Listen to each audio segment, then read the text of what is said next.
Malam itu, hujan gerimis membasahi kota. Sebuah kedai kopi tua yang hampir tak terjamah pelanggan menjadi tempat berkumpulnya 5 sahabat lama, Raka, Dinda, Arul, Sita, dan Bayu. Setelah bertahun-tahun hidup terpisah oleh rutinitas, pekerjaan, dan waktu, akhirnya mereka bisa duduk bersama, mengobrol, tertawa, mengenang masa lalu. Kopi hampir habis. Cerita mulai melambat. Lalu Raka tiba-tiba menyodorkan sesuatu dari jaketnya. Sebuah amplop usang, tampak tua, kusut, seperti telah melewati perjalanan panjang. Aku nemu ini di bawah pintu rumah. Gak tahu dari siapa, ucap Raka. Mereka tertawa kecil. Mungkin surat cinta zaman dulu? Atau undangan reuni dari tetangga? Namun saat amplop itu dibuka, tawa mereka perlahan menguap. Di dalamnya ada selembar undangan. Tulisannya merah seperti darah segar, belum kering sepenuhnya. Kalimatnya singkat dan padat. Kepada para terpilih. Hadirilah festival panen Karuhun. Sekali dalam seumur hidup. Hanya kalian yang dipanggil. Datanglah ke desa Karuhun. Tak ada pengirim. Tak ada alamat jelas. Hanya peta kasar, tergambar dengan tangan, menunjukkan arah ke suatu wilayah hutan di daerah Garut Selatan. Di pojok bawah kertas, menempel bekas aroma dupa yang asing. Menyengat. Memberikan rasa panas aneh di tenggorokan.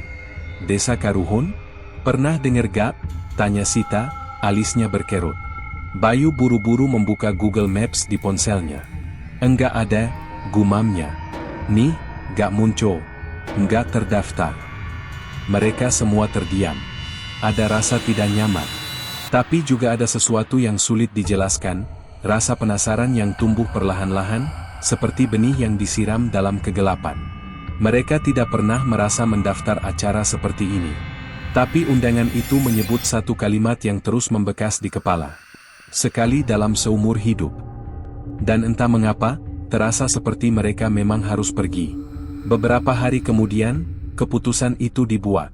Raka membawa amplop, Arul menawarkan mobilnya.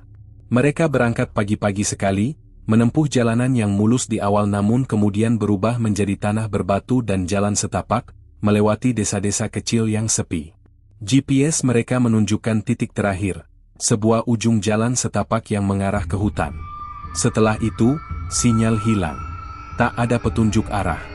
Hanya peta kasar dari undangan yang kini menjadi satu-satunya panduan. Hutan di depan mereka tampak lebat dan sunyi. Pepohonan menjulang tinggi seperti dinding hijau yang menelan cahaya matahari. Daun-daun basah bergoyang pelan, seolah menyambut mereka. Suara jangkrik tiba-tiba lenyap saat mereka melewati batas hutan. "Apa ini tempatnya?" tanya Dinda, menatap ke arah kabut yang mulai menggantung di antara batang pohon. Raka menatap peta lusuh. Mengangguk pelan. "Kita harus ikuti aliran sungai kecil ini," katanya, "itu akan bawa kita ke gerbang desa." Langkah mereka melambat seiring kabut yang makin tebal. Udara menjadi berat. Dan bau dupa dari undangan kembali tercium, kali ini lebih kuat, menyesakkan dada. Kompas di tangan Bayu berputar tak menentu. Jam tangan digital mereka tiba-tiba mati bersamaan. Bahkan suara langkah kaki mereka sendiri terdengar ganjil, terlalu pelan, terlalu jauh, seperti bukan berasal dari tubuh mereka. 2 jam berjalan di tengah hutan, mereka melihatnya, sebuah gerbang kayu tua, berdiri di tengah kabut. Setinggi 2 meter, lapuk, diukir dengan simbol-simbol aneh yang sama seperti yang ada di undangan. Di atasnya tergantung lonceng logam hitam yang berdenting pelan, padahal tak ada angin. "Ini dia," bisik Arul, tanpa sadar. Begitu mereka melewati gerbang itu, kabut mendadak menghilang. Udara menjadi dingin dan kering. Burung-burung tak lagi terdengar. Alam seolah menghilang, digantikan oleh suara aneh dari semak-semak, gemerisik seperti kulit binatang yang bergesekan dengan daun kering. Di depan mereka, jalan tanah yang tertata rapi mengarah ke sebuah lembah. Di sana berdiri rumah-rumah kayu berlumut dengan asap mengepul dari cerobong. Beberapa sosok kecil berdiri diam di tengah jalan, seperti menunggu. "Loh, itu orang?" tanya Dinda pelan. Mereka baru saja menyeberang ke dunia yang tak bisa ditemukan kembali. Dunia yang tak menerima pengunjung, kecuali mereka yang sudah dipilih. 5 sosok berdiri diam. Mereka mengenakan pakaian tradisional yang terlalu bersih untuk tempat sekumuh itu. Kebaya lusuh, namun tanpa noda. Kain batik yang tampak baru, meski warna-warnanya pudar. Wajah mereka tanpa ekspresi, seperti topeng hidup. Lalu seorang perempuan tua melangkah maju. Rambutnya putih, matanya redup, namun tajam. "Selamat datang, tamu Karuhun," katanya dengan suara pelan, serak, seperti daun kering yang bergesekan. "Kalian telah dinanti." Ia membungkuk dalam. Diikuti 4 sosok lainnya. Kelima sahabat saling pandang. Tak tahu harus berkata apa. Mereka mencoba bertanya. "Ada sinyal? Penginapan di mana? Kalau mau keluar, jalannya lewat mana?" Penduduk hanya menjawab satu kalimat, berulang-ulang. "Semua akan dijelaskan nanti. Ikuti saja aturan desa." Dan di saat matahari mulai tenggelam, kabut kembali datang. Tapi kali ini, bukan untuk menyambut. Langit di atas desa Karuhun cepat berubah kelam, seperti ada tirai hitam yang diturunkan paksa. Matahari belum benar-benar tenggelam, tapi seakan lenyap ditelan kabut yang menggumpal pekat di atas atap rumah-rumah kayu. Angin berembus dingin, menyusup hingga ke tulang. Kelima sahabat itu diantar menuju sebuah rumah panggung tua oleh warga desa yang sama sekali tak berbicara, hanya memberi isyarat dengan jari telunjuk yang gemetar. Rumah itu berdiri di tepi ladang kosong, terbuat dari kayu tua berlumut. Di terasnya tergantung lonceng kecil dari tulang binatang, berdenting setiap kali angin menyentuhnya. "Ini, kita tidur di sini malam ini?" tanya Dinda dengan suara ragu. "Iya, katanya semua tamu diinapkan di sini dulu," jawab Raka sambil menatap ke arah rumah lain yang tampak kosong dan gelap. Mereka masuk. Interior rumah sangat sederhana. Ada 5 tikar dari anyaman pandan, 1 meja kayu dengan lilin merah menyala, dan lukisan tua tergantung di dinding. Lukisan itu menggambarkan sekelompok orang yang sedang berpesta di tengah ladang. Wajah mereka kabur, tapi mata-mata mereka, meski hanya goresan cat, terasa seperti mengawasi langsung dari dalam kanvas. "Kenapa ini mulai terasa nggak beres, ya?" gumam Bayu. "Aku nggak suka tempat ini." Malam tiba. Suara jangkrik dan binatang malam tak terdengar. Hening. Terlalu hening. Mereka semua telah mencoba tidur di atas tikar, tapi mata mereka tak bisa terpejam. Di luar jendela, kabut masih menggantung rendah. Udara dingin menyusup masuk, meski semua jendela sudah ditutup rapat. Tiba-tiba, kerak, kerak, kerak. Suara seperti langkah kaki di lantai kayu. Tapi anehnya, suara itu berasal dari dalam dinding rumah. Arul membuka matanya, menatap ke langit-langit. "Kalian dengar itu?" Sita duduk. Wajahnya pucat. Kayak ada yang jalan, tapi bukan di atap. Di dalam tembok. Dinda menggenggam tangan Raka erat. Mereka semua terdiam. Lalu, suara itu berhenti. Digantikan oleh gumaman aneh, suara-suara lirih seperti orang berdoa dalam bahasa kuno. 1 suara, lalu 2, lalu banyak. Seolah puluhan mulut sedang berbisik dari balik dinding rumah. Bayu bergegas menyalakan senter dari powerbanknya, tapi cahaya tak keluar. Semua baterai elektronik mereka kembali mati. Lilin di atas meja tiba-tiba padam sendiri, padahal tak ada angin. Kegelapan total. Beberapa menit setelah lilin padam, suara langkah kaki terdengar lagi, kali ini di luar rumah. Tok, tok, tok. Pintu rumah diketuk 3 kali. Pelan, tapi jelas. Terlalu teratur untuk suara angin atau binatang. "Siapa itu?" tanya Raka, bangkit perlahan, meski tubuhnya gemetar. Tak ada jawaban. "Tok, tok, tok." Dinda mulai menangis pelan. Sita menutup telinganya. Bayu mencengkeram besi patahan kursi sebagai senjata, Arul merapat ke sudut ruangan. Pintu terbuka, sendiri. Udara dingin seperti masuk menyapu tubuh mereka. Tapi tak ada apa-apa di luar. Kosong. Hanya kabut. Tapi mereka semua bisa merasakan, ada yang berdiri di ambang pintu. Menatap mereka. Tanpa wujud. Lalu, suara itu terdengar. "Satu belum siap, satu belum siap, jangan mulai." Kalimat itu diucapkan dengan suara yang seperti datang dari perut bumi, dalam, berat, dan bergetar di dada. Setelah itu, pintu tertutup sendiri.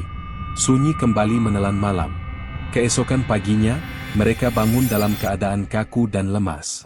Mata merah. Nafas berat. Seperti habis melewati malam panjang dalam mimpi buruk. Tapi tak satu pun dari mereka yang bicara soal kejadian malam itu. Entah karena takut, atau karena ada sesuatu yang mengunci lidah mereka. Di luar, para penduduk desa tampak sibuk menyiapkan sesuatu. Mereka mengenakan pakaian serba putih. Terdengar suara gamelan kuno dimainkan dari arah tengah desa. Seorang perempuan muda datang mengetuk pintu. Wajahnya pucat, tapi senyumnya paksa. Waktunya kalian bersiap. Festival panen akan dimulai, dan kalian adalah tamu utama. Sita memberanikan diri bertanya, apa yang sebenarnya akan terjadi dalam festival ini? Perempuan itu hanya menjawab dengan senyum getir. Panen tahun ini sangat spesial. Karuhun sudah memilih. Hari itu langit tetap kelabu meski sudah lewat tengah hari. Kabut masih menyelimuti desa Karuhun. Matahari seperti enggan menyinari tanah yang dijanjikan pada sesuatu yang kelam. Kelima sahabat itu dibawa ke tanah lapang di tengah desa, yang dipenuhi penduduk dengan pakaian putih lusuh. Di tengah lapangan berdiri pohon beringin besar dengan kain merah melilit batangnya. Di bawah pohon, ada meja sesaji penuh kepala kambing, bunga 7 rupa, dan mangkuk tanah berisi darah segar. Arul berbisik, ini bukan festival biasa, bro.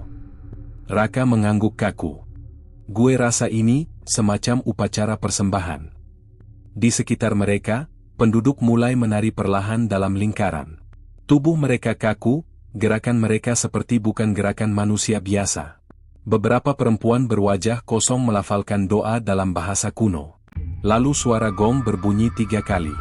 Seorang tetua muncul dari balik pohon beringin, dengan tongkat ukiran tengkorak di tangan. Kami menyambut tamu agung, yang telah dipilih untuk menemani Karuhun dalam panen tahun ini. Raka, Sita, Dinda, Arul, dan Bayu dipanggil maju ke tengah lingkaran. Langkah mereka berat, seperti dikendalikan. Mata mereka berair, tapi tubuh mereka tak bisa menolak. Tetua menunjuk ke arah mereka. Di antara 5, hanya 1 yang boleh kembali. Kerumunan mendadak bersorak dengan tawa menyeramkan. Tawa yang seperti datang dari kerongkongan makhluk yang tak pernah mencicipi cahaya. Sita menjerit, apa ini semua? Kalian mau apa? Tetua berkata tenang, kami tidak memilih. Karuhun yang memilih. Hanya 1 jiwa yang bersih bisa lepas. 4 lainnya akan menumbuhkan musim tanam berikutnya. Tiba-tiba, tanah bergetar. Akar-akar pohon beringin menjulur keluar perlahan seperti ular lapar. Dari bawah akar, muncul bayangan hitam tinggi. Sosok itu tidak memiliki wajah, hanya rongga gelap dan 2 bola mata merah menyala. Itulah Karuhun. Seketika, suara gong bergema. Para penduduk memekik dalam ekstasi seperti kerasukan. Mereka menyerbu ke arah 5 sahabat itu dengan gerakan tak manusiawi. Cepat lari! Teriak Raka. Mereka berlari menembus kerumunan, masuk ke antara rumah-rumah dan ladang kosong. Namun jalan desa seakan berubah bentuk. Setiap tikungan membawa mereka kembali ke tanah lapang. Desa ini ngejebak kita. Bayu menendang batu, frustrasi. Tiba-tiba Arul terjatuh. Dinda berusaha membantunya, tapi, jangan bantu dia, bisik suara dari balik semak. Sosok perempuan muda muncul, perempuan yang kemarin menjemput mereka. Kali ini wajahnya dipenuhi luka seperti terbakar. Dia memeluk Dinda dengan paksa dan berbisik di telinganya. Kau yang bersih, hanya kau yang bisa pulang. Tapi kau harus meninggalkan yang lain. Dinda berteriak dan mendorong perempuan itu. Tapi saat dia melihat ke sekeliling, Raka, Sita, Arul, dan Bayu menghilang. Desa itu kosong. Sunyi. Hanya ada dia, dan kabut. Dinda kembali ke tanah lapang. Pohon beringin kini berdiri sendiri. Tak ada sesaji. Tak ada penduduk. Tak ada teman. Tetua muncul dari balik bayangan. Mereka telah memilih. Sekarang giliranmu. Di bawah akar pohon, Dinda melihat 4 tubuh. Raka, Sita, Bayu, dan Arul. Mereka tertidur dengan wajah damai, seolah dilelapkan dalam ritual kuno. Tetua menyodorkan keris hitam. Bunuh 1 dan kau bebas. Dinda gemetar. Air mata mengalir deras. Tangan kirinya menggenggam keris, tangan kanan menutup mulut. Tangisnya pecah. Dia menggeleng. Tidak. Aku nggak mau matiin mereka. Karuhun muncul lagi, lebih dekat. Bola matanya membakar. Tapi saat Karuhun menyentuh Dinda, tubuhnya terpental jam. Dia meronta, seperti terbakar oleh cahaya dari dada Dinda. Dinda bersinar. Suara dari langit berkata, satu jiwa yang menolak pengorbanan, adalah jiwa yang murni. Karuhun mengaum, tanah bergetar, dan desa Karuhun runtuh dalam ledakan cahaya. Dinda terbangun di pinggir hutan. Nafasnya berat. Di sampingnya, tergeletak ponselnya yang entah bagaimana menyala. Jam menunjukkan pukul 5 pagi. Dia melihat sekeliling. Tak ada desa. Tak ada pohon beringin. Hanya hutan. Dan di bawah lengannya ada kain putih lusuh dengan nama-nama Raka, Sita, Bayu, Arul, dan Dinda. Ia menatap langit. Maaf, aku nggak bisa nyelamatin kalian. Tapi angin berembus lembut. Dan dari kejauhan, ia mendengar tawa kecil seperti suara mereka berlima, sebelum semuanya berubah menjadi kabut putih yang menghilang di telan cahaya pagi. 3 bulan telah berlalu sejak Dinda kembali dari desa Karuhun. Ia tak pernah menceritakan kisah itu pada siapapun, bahkan pada keluarganya. Dunia menganggap keempat sahabatnya, Raka, Bayu, Arul, dan Sita, sebagai orang hilang saat mendaki. Tak ada yang tahu bahwa mereka sebenarnya telah menjadi bagian dari sesuatu yang jauh lebih kelam dari sekadar tersesat di gunung. Dinda kembali menjalani hidup, tapi tidak pernah sama lagi. Setiap malam bulan purnama, ia masih memimpikan desa itu. Pohon beringin, gom berdentum, jerit kesakitan, dan suara Raka yang memanggil namanya dari kejauhan. Tapi satu hal yang tak pernah hilang adalah kain itu. Kain putih lusuh yang muncul bersamanya saat ia terbangun di pinggir hutan. Kain dengan tulisan tangan, memudar, tapi masih terbaca. Raka, Bayu, Sita, Arul, Dinda. Ia menyimpannya dalam lemari, di dalam kotak besi. Namun setiap malam Jumat Kliwon, kotak itu terbuka sendiri, dan kain itu berpindah tempat. Kadang di meja makan. Kadang di atas bantal. Kadang, tergantung di depan cermin kamar mandi dengan tetesan air menetes perlahan ke ubin. Suatu malam, Dinda mendapat mimpi. Ia berada di tengah desa Karuhun lagi, tapi desa itu hangus. Pohon beringin terbakar. Mayat-mayat penduduk berserakan. Tetua-tua itu muncul, kini tanpa mata, tanpa mulut, hanya tengkorak berlumuran darah. Kau telah merusak keseimbangan, tapi panen tak pernah berhenti. Dinda terbangun, tubuhnya basah oleh keringat. Ia mencoba membuang kain putih itu ke sungai. Tapi keesokan harinya, kain itu kembali, tergantung di jendela rumahnya, basah kuyup. Sejak malam itu, ia mulai melihat bayangan di ujung matanya. Sosok berambut panjang berdiri di pojok ruangan. Tawa pelan di kamar mandi saat air mengalir sendiri. Ponselnya kadang berbunyi dengan suara gong yang direkam samar. Dan kemudian, satu malam sebelum bulan Sura berikutnya, ia mendapat surat pos, tanpa pengirim. Dalam amplopnya hanya selembar kertas, bertuliskan. 1 sudah kembali. 4 akan menyusul. Desa Karuhun tak bisa dikhianati. Orang-orang bilang, kalau kau berjalan terlalu jauh saat malam 1 Sura, dan mendengar suara gong 3 kali, jangan lihat ke belakang. Karena kalau kau lihat, jalan akan berubah. Dan kau akan menemukan desa yang tak pernah ada di peta. Desa yang hanya muncul untuk mereka yang haus keingintahuan. Desa yang menyambut tamu-tamu baru untuk panen berikutnya. Desa Karuhun. Dan bila kau cukup beruntung untuk selamat, kau akan pulang dengan 1 kain putih. Bertuliskan nama kalian berlima. Tapi hanya 1 yang bisa membacanya, karena hanya 1 yang kembali. Pesan penutup untuk penonton. Jangan pernah menantang malam 1 Sura. Jangan pernah tertarik mengunjungi desa yang tak ada di Google Maps. Karena di balik kabut dan gong itu, ada Karuhun yang haus akan jiwa. Dan siapa tahu, kali ini giliran kamu.